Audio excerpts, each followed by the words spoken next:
Canadian Chase Claypool's absence from the Bears will continue as they get set for Thursday night's game against the Commanders. The fourth-year wideout was a healthy scratch Sunday after comments he made on Friday about his usage in the offense, but he still has the support of his quarterback. Talked multiple times, and he really tries to avoid the media. So, that day y'all just caught him, and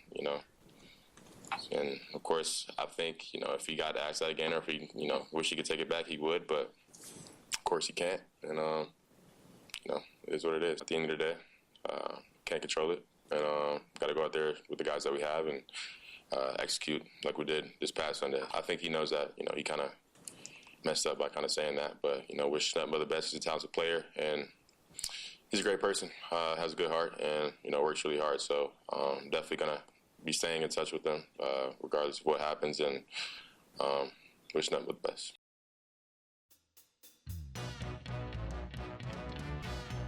Good guy, that Mike Garafolo. And so, of course, we begin our weekly chat with the NFL Network's Mike Garafolo by talking about the Abbotsford, BC native Chase Claypool. And, Mike, the way Justin Fields was just talking about him, it's as if he's already gone. What are you hearing about the future of Claypool in Chicago, if there is one? Yeah, Jay, I used to write that in the yearbooks at the end of the year, your school year. Keep in touch with the phone number that you can reach me at. So, yeah, that doesn't sound great right there, and nothing I'm hearing out of Chicago sounds great about Chase Claypool. This was a bad trade for the Bears from the beginning. Remember, they made that deal with the Steelers, giving up a second-round pick. And they had 2 second-round picks at the time. They wound up giving up the higher second-round pick. So everybody said, oh, it's going to be the lower pick, which they had gotten from the Ravens. And everybody said, well, that's too much. Then we found out it was the Bears pick, which was going to be way higher. Everybody said, are you kidding me? So this is now the return on Chase Claypool going somewhere else. If we expect that to happen, is going to be much, much lower. We are talking about a late-round pick potentially. As we start to move closer to the trade deadline. But the way that this thing seems to be going right now, it sounds like the sides would want to part much earlier than that. So, yeah, it doesn't sound great for Chase Claypool with the Chicago Bears. Doesn't sound great for the Bears, period. I'll be covering that game on Thursday in Washington. This is a situation where Justin Fields is playing for his job. Matt Eberflus is coaching for his job. The Bears have to find a way to get something moving in the right direction. It's been such a dramatic, rocky couple of weeks for them.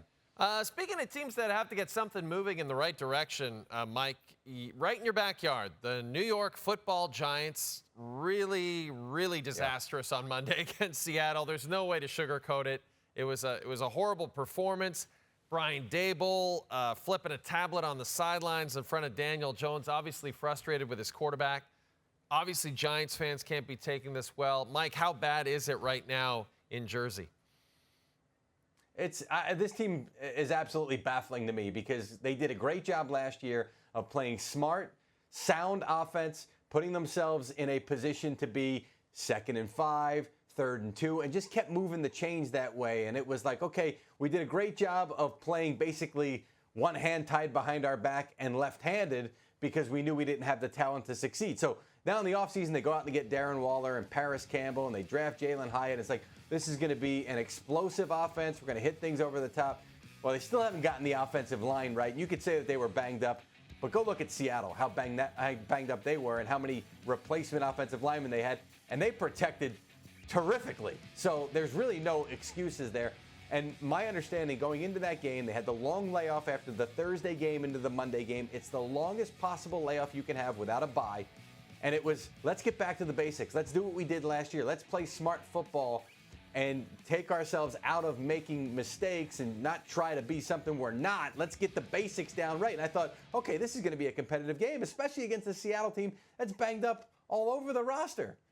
They put up 3 points in 2 home games, and they don't have many in the first half of their schedule. They put up 3 points total at home, Jay. I was talking to folks from the Giants side before that game. They said, we just have to survive the first half of this schedule. We knew how brutal it was coming in. They're not surviving right now. This is just absolutely baffling to me for a team that now has to head down to Miami. And I understand the Dolphins lost last week, but this is a team that can hang 70 on you. This is not a great sign for the Giants right now. And then they get the Buffalo Bills after that in Buffalo. So it just does not get easier for these Giants. Yeah.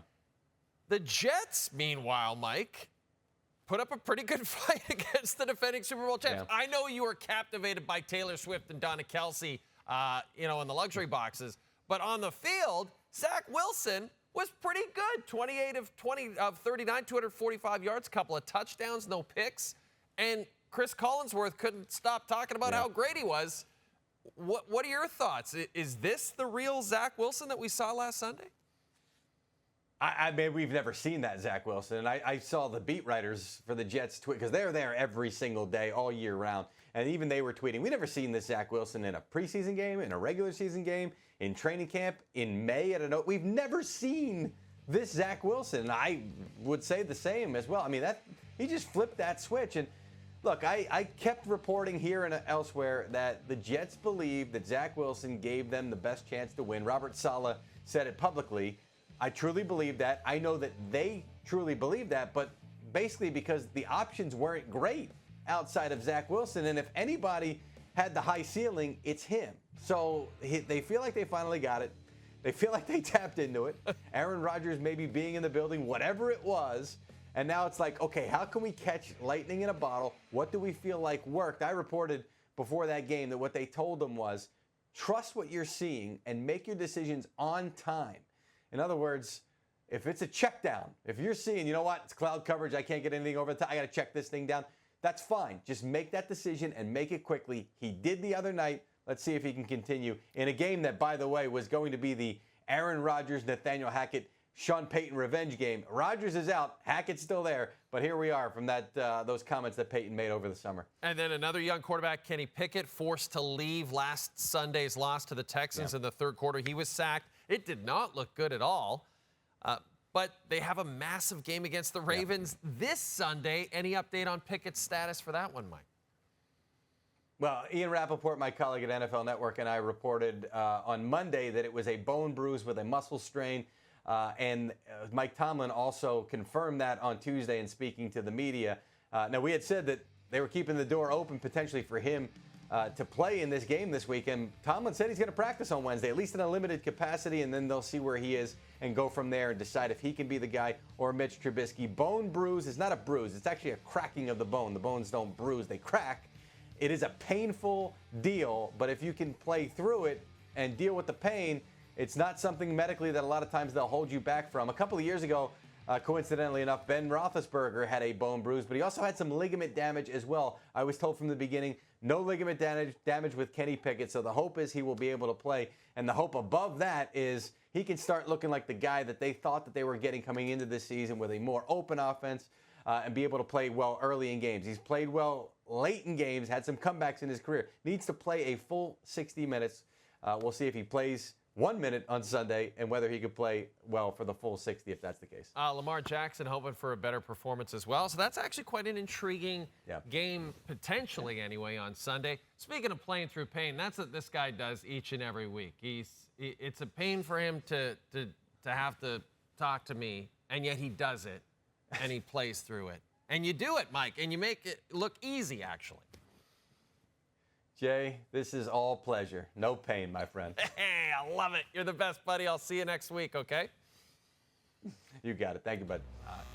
Coming up after the break. You know, this might be Michael Bay's favorite edition of the On Rights and Wrongs. Why, you ask? 2 words, lens flare.